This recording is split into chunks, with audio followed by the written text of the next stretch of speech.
ግን እንዳይደብራችሁ እኔ እኮ ሰፈር ውስጥ ሀገር ክረሽ ያለኝ ሰው ነኝ። እሺ ደግሞ ልንገራችሁ ብዬ ነው በዚህ መጥቼ አማርዬ ስላችሁ ምንም ነገር አላረጋችሁልኝ። ግን እንዳይደብራችሁ እኔ እኮ ሰፈር ውስጥ ሀገር ክረሽ ያለኝ ሰው ነኝ። እሺ ደግሞ ልንገራችሁ ብዬ ነው በዚህ መጥቼ አማርዬ ስላችሁ ምንም ነገር አላረጋችሁልኝ። ወንዶች ማግባት ስትፈልጉ ውበት አትመልከቱ።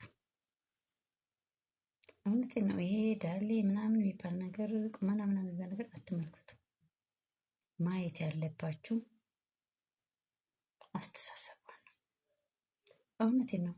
ወርቅ የሆነ አስተሳሰብ ያላት ሴት ማለት ነው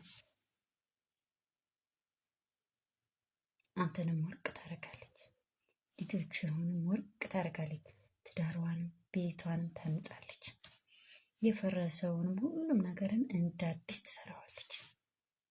እውነት ነው። የሰው ልጅ ወሳኙ አስተሳሰቡ ነው። ምን ያደርግልሃል ውበት?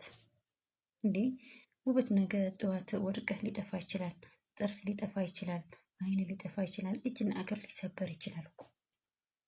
ምንም ሊጠፋ ሊሰበር የማይችለው ግን አስተሳሰብ ነው። በአስተሳሰብ እመኑ። እውነቴን ነው።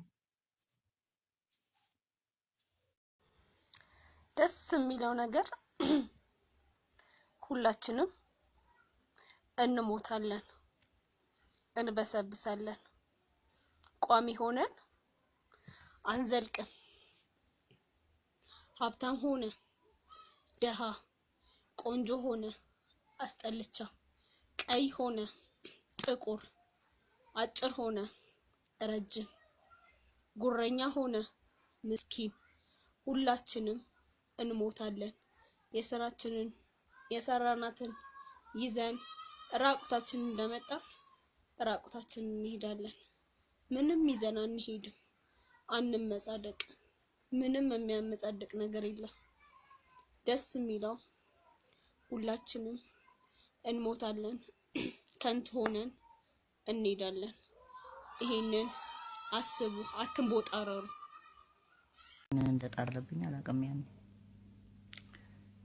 ወደድኩ፣ ይኮራል፣ እጅንን ይላል። በኋላ አልቻልኩትም ፍቅሩን። ሚስት አለ እንጋባ አልኩት። እንዴ ሚስቴን ፈትቻለሁ፣ አባራት እውነት ነው የምነግርሽ። ሄዶ ሚስቱን ፈቶ እሁድ ቤቱ ገባው፣ ቅዳሜ እሷን አባራት።